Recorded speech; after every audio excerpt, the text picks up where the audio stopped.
오늘 우리에게 주시는 하나님의 말씀은 요한계시록 1장 12절에서 16절 말씀입니다.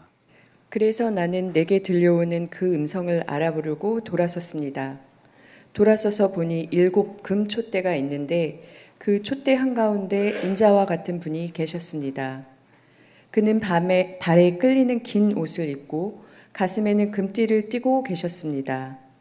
머리와 머리털은 흰 양털과 같이 또 눈과 같이 희고 눈은 불꽃과 같고 발은 풀무불에 달구어낸 놋새와 같고 음성은 큰 물소리와 같았습니다.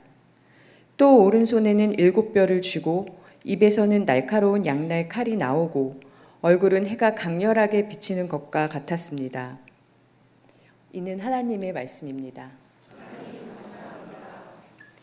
좋으신 주님께서 주시는 위로와 평안과 새롭게 하시는 은혜가 교회 여러분 모두와 함께 하시기를 빕니다. 아까 예배를 여는 말에서 말씀드렸다시피 저는 지난 한 주간 참 많은 속을 끓이면서 지냈습니다. 정말 전교인 나들이가 꼭 가고 싶었거든요. 네. 뭐 다른 이유가 아니라 저희 교인들이 조금 더 친해졌으면 하는 그러한 마음이 컸기 때문입니다. 그런 게 또 저희는 지금 필요한 상황이기도 했고요. 그런데 일기예보가 이게 하루하루가 바뀌는 거예요. 분명히 지난 주일날 오늘 일기예보는 그냥 흐림이었습니다.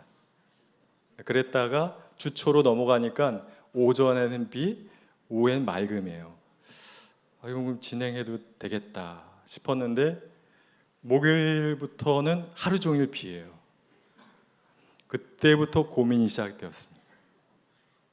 취소해야 되나? 취소하면 환불은 어느 정도나 해주지?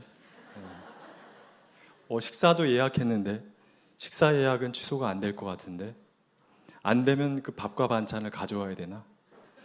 또 설교는 어떡하지? 야외배 때 가서 하시는 설교와 교회 예배당에서 하는 설교가 다를 텐데 두 편을 준비해야 되나? 암담했습니다. 그래서 그런 암담한 상황에 이르자 저는 아까 말씀드린 그 평정을 구하는 기도를 계속 반복해서 드리게 되었고요. 그런 기도를 반복하던 가운데 마음에 이런 생각이 찾아들었습니다. 좀 암담하기는 하지만 이 상황은 사실 암담한 상황은 아니라 안타까운 상황이다.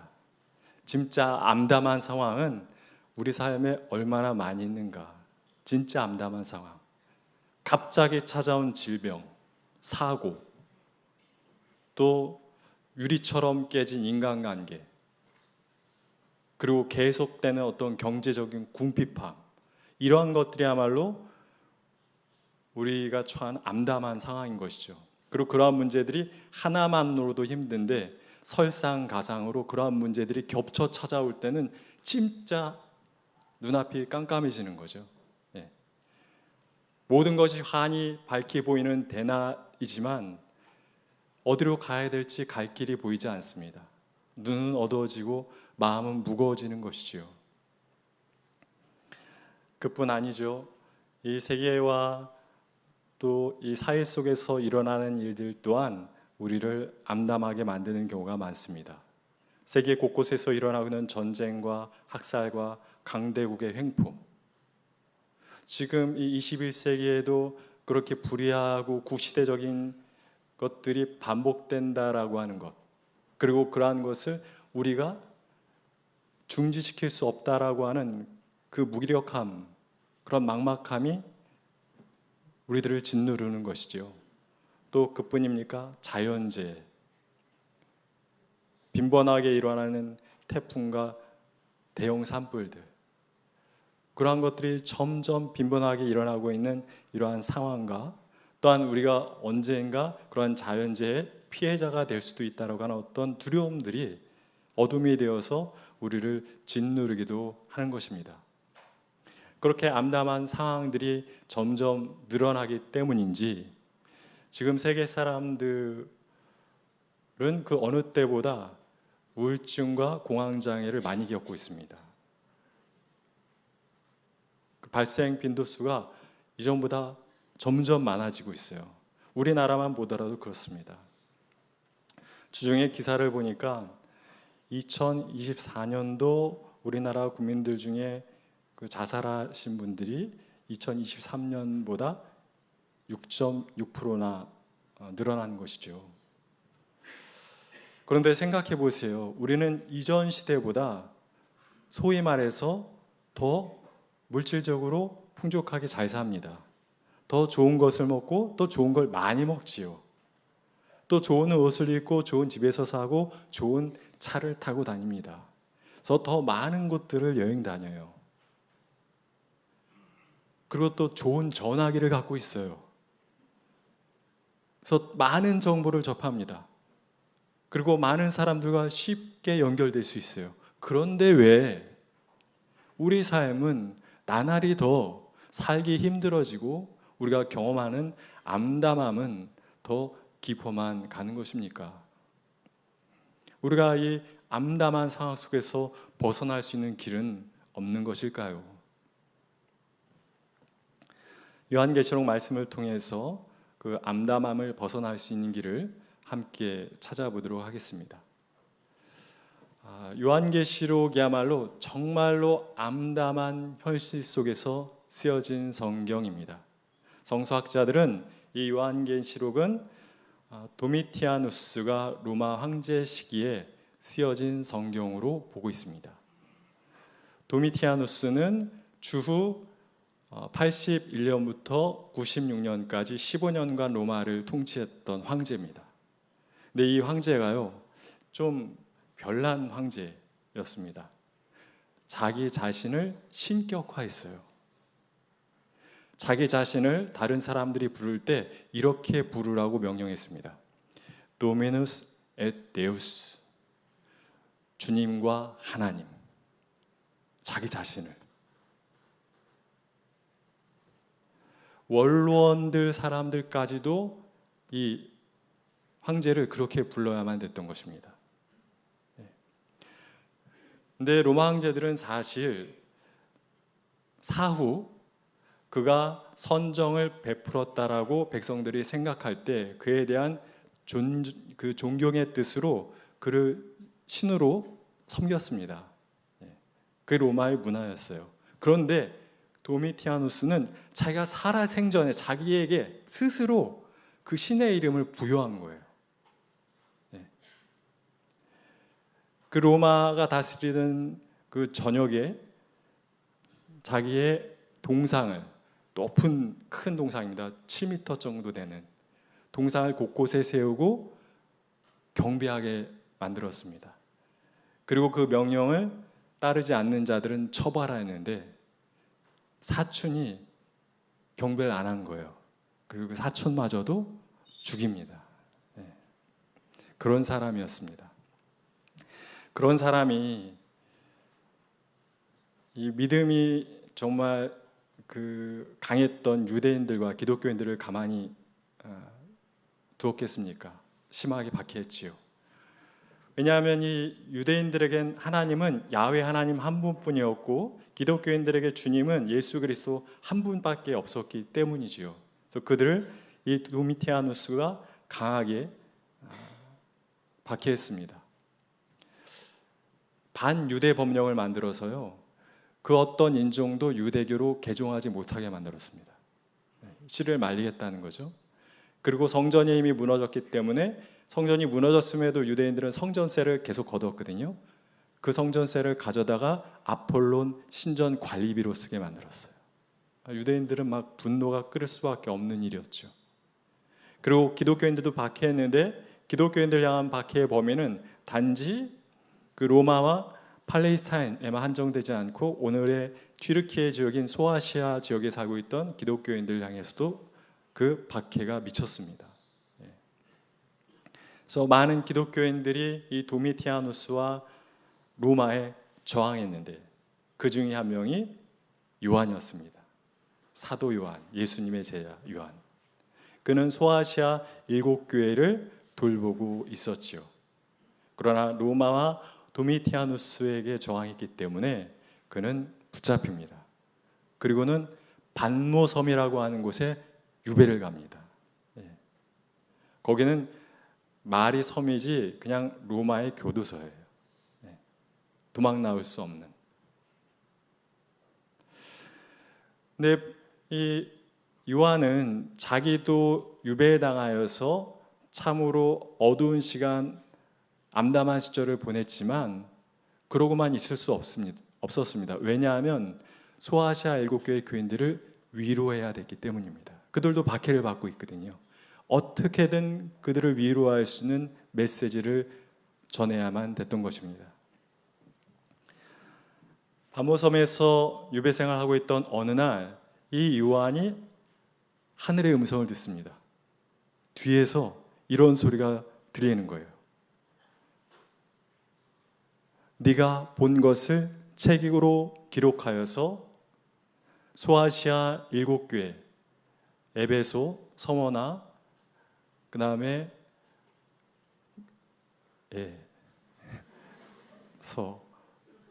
갑자기 생각이 안 납니다. 살펴보겠습니다. 죄송합니다.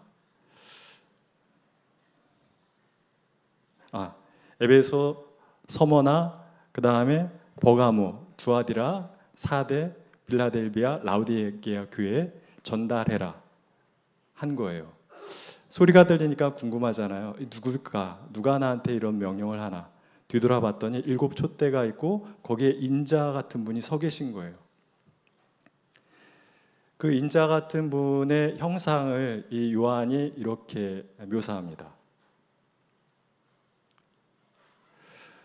그 긴 옷을 입었는데 발을 덮고 있었고 가슴에는 금띠를 두르고 있었고 머리는 양털처럼 또 눈처럼 희었으며 또 눈은 불꽃처럼 반짝였다. 그리고 발은 노새처럼 튼튼했다. 그리고는 이 요한이 강조하는 건 뭐냐면 그 인자의 얼굴입니다. 얼굴이 해같이 빛났다라고 이야기합니다. 해같이 빛났다. 요한은 유배라고 하는 암담한 현실 속에 있었지만 그 암담한 현실 속에서도 해같이 빛나는 주님의 얼굴을 본 것입니다. 그 주님의 얼굴이 요한에게 힘이 됐어요. 그래서 그 주님이 들려주신 음성 그대로 자신이 본 것, 들은 것을 기록하였고 그것을 소아시아 7교회에게 보낸 겁니다. 그게 요한계시록이었던 것이죠. 그 어둠 속에 있던 자기에게 찾아와 빛이 되신 주님, 힘이 되신 주님이 소아시아 7교회 교인들에게도 빛과 힘이 되길 바라면서 그것을 보낸 것이에요.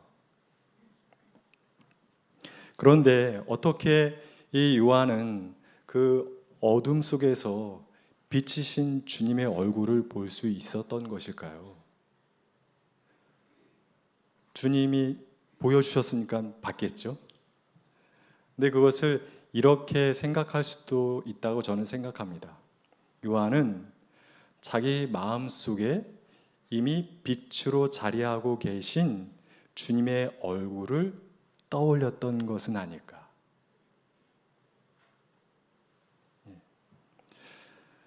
이미 사실 이 요한은 빛이신 주님을 봤어요. 갈릴리에서 어부로 생활할 때, 그저 고기나 잡고 있을 때, 로마가 들인 어둠에 짓눌려 아무런 희망 없이 고기나 잡고 있을 때 자기에게 다가와 손 내미시면서 나와 함께 하나님 나라의 일을 하자 이야기하셨던 그 예수님의 얼굴. 그리고 사람들에게 말씀을 전하시는데 선하고 인자한 표정으로 전하시던 예수님의 그 얼굴. 또 병자들을 고쳐주시는데 그 병자 한 명 한 명을 귀한 하나님의 자녀로 여겨주시던 얼굴. 또 그 당시 죄인으로 손가락질 당하던 사람들을 친구로 삼고 그들과 함께 식사하시면서 웃으시던 그 얼굴. 또 나사로가 죽어 무덤에 갇혀 있을 때 그 무덤 앞에 가서 나사로야 나오라 외치면서 눈물을 흘리시던 그 예수님의 얼굴. 십자가에 달려 돌아가셨을 때 자기를 향해서 간곡히 어머니를 부탁한다 말씀하셨던 그 얼굴, 또 예수님이 돌아가시면서 모든 게 끝났다 생각했는데 죽음에서 부활하셔서 빛으로 나오셔서 자기에게 평화가 있길 바란다 말씀하셨던 그 주님의 얼굴. 우리 마음속에 빛으로 자리 잡은 얼굴은 쉽게 사라지지 않습니다. 그러한 얼굴은 눈을 감아도 보이고요, 어두울수록 더 밝게 보입니다. 그러한 얼굴 하나 있으십니까? 누군가에게 그런 하나의 얼굴이 되어주고 계십니까? 함석헌 선생님은 얼굴이란 시에서 인생을 이렇게 정의했습니다. 뭐하러 이 세상에 태어났나? 그러한 얼굴 하나 보러 왔지라고 얘기합니다. 그런 얼굴 하나 보기 위해 이 세상에 태어났다는 그 인생의 정의가 저는 참 공감이 됩니다. 함석헌 선생님이 그 시에서 보고 싶은 얼굴은 이러한 얼굴입니다. 그 얼굴만 보면 세상을 잊고, 그 얼굴만 보면 나를 잊고, 시간이 오는지 가는지 모르고, 밥을 먹었는지 아니 먹었는지 모르는 얼굴.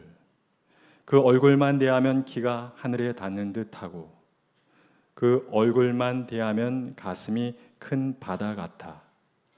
남을 위해 주고 싶은 마음 파도처럼 일어나고, 가슴이 그저 시원한, 그저 마주 앉아 바라만 보고 싶은 얼굴.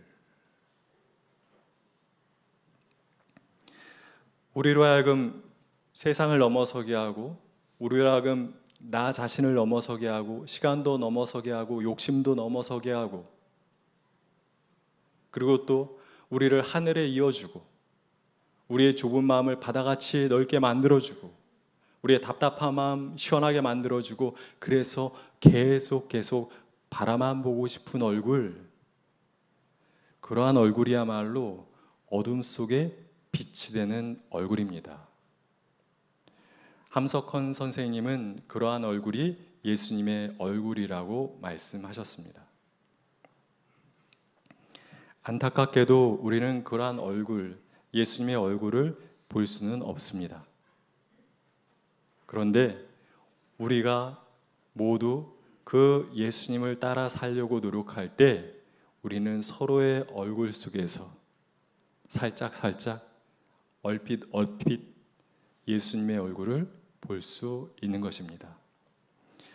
로마서 16장은 한 장 전체가 사람들의 이름으로 가득 차 있습니다.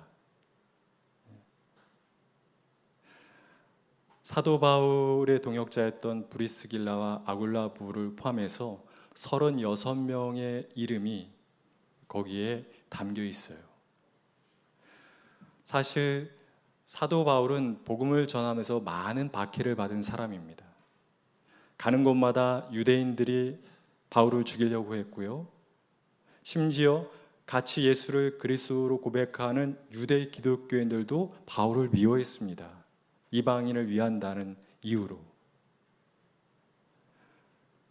바울은 그러한 암담한 상황 속에서도 어떻게 복음을 계속 끝까지 전할 수 있었던 것이었을까요? 예수님이, 주님이 도와주고 인도해 주셨기 때문이기도 하지만, 로마서 16장에 있었던 그 많은 이름들처럼 떠올리는 것만으로도, 그 얼굴을 떠올리는 것만으로도 힘이 됐던 사람들, 그러한 사람들이 바울 주변에 많이 있었기 때문이 아니었을까요? 저희 교회 지하 옛 청년부실에 가면 한쪽 벽에 동요가 새겨져 있습니다. 사랑하는 내 동무야라고 하는 동요인데요, 제가 한 15년쯤 전쯤에 어떤 모임에 갔다가 그 노래를 처음 접했습니다. 근데 듣는 순간 너무 좋았어요. 듣는 순간 무슨 생각이 들었냐면, 야, 저 노래에 가사가 지향하는 것은 예수님과 제자들이 함께 이 세상에 만들려고 했던 그 공동체의 모습이 아닐까라는 생각이 확 들었던 것이죠. 그래서 교회로 돌아와서 청년들에게 그 노래를 가르쳐 주었어요. 그러니까 제가 좋아했던 것처럼 다들 좋아하더라고요. 그래서 그 동요를 청년부실 벽에다 크게 새겨 넣었습니다. 그리고는 그 노래를 찬양처럼 자주 불렀습니다.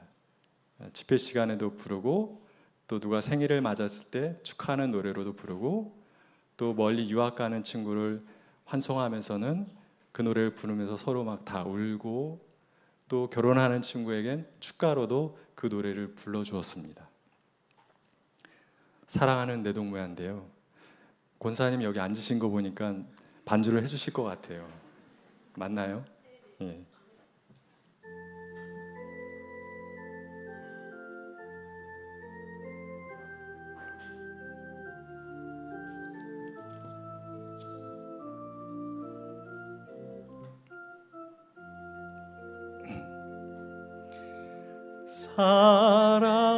사랑하는 내 동무야, 내 마음은 꽃 같아. 외로울 때 너를 보면 어느새 환해지네. 나도 내가 힘들 때 꽃이 될 수 있다면 우리 서로 꽃이 되어 영원히 사랑하자. 좀 빨리 한번 더 부를게요. 사랑하는 내 동무야, 내 마음은 꽃 같아. 외로울 때 너를 보면 어느새 환해지네. 나도 내가 힘들 때 꽃이 될 수 있다면 우리 서로 꽃이 되어 영원히 사랑하자.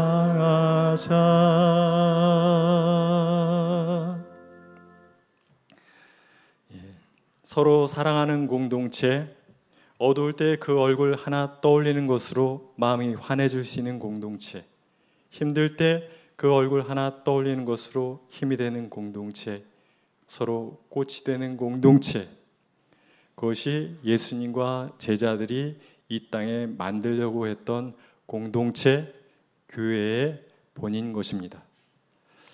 우리 청파 공동체가 그러한 공동체가 되길 소망합니다. 그러한 공동체는 한순간에 만들어지지 않습니다. 많은 시간을 함께 보낼 때, 즐거움과 괴로움을 함께 할 때, 웃음과 눈물을 같이 할 때, 그리고 무엇보다도 예수 그리스도를 따라 살려고 노력할 때, 우리도 모르는 사이에, 나와 너 사이에 이루어지는 공동체인 줄 믿습니다. 암담함이 짙어지는 시대입니다. 우리 청파 교인들이 그러한 사랑과 믿음과 빛의 공동체를 만들어가는 그러한 귀한 믿음의 사람들이 될 수 있길 간절히 기원합니다. 주신 말씀을 기억하며 거듭의 기도를 드리겠습니다. 주님, 우리의 꽃이 되어 주셔서 감사합니다.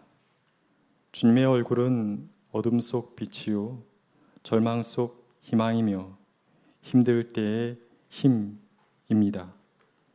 주님은 우리에게 그렇게 꽃이 되어 주시며 서로에게 꽃이 되어 살라 명하셨습니다. 오늘 말씀을 통해 믿음과 신앙과 삶이란 서로에게 그러한 꽃이 되어 주는 것이라는 걸 새삼 깨달았습니다. 주님께서 우리에게 그러한 꽃과 같은 얼굴이 되어 주셨듯이 우리도 서로에게 그런 꽃과 같은 얼굴이 되어 살아가도록 노력하겠습니다. 어디 그런 얼굴 하나 없나 찾아다니기보다는 나부터 먼저 너에게 그러한 얼굴이 되어주도록 노력하겠습니다. 영원하고 참된 빛과 희망과 힘이 되신 주님, 우리와 늘 함께해 주십시오. 이 모든 것을 예수 그리스도의 이름으로 기도드립니다. 아멘.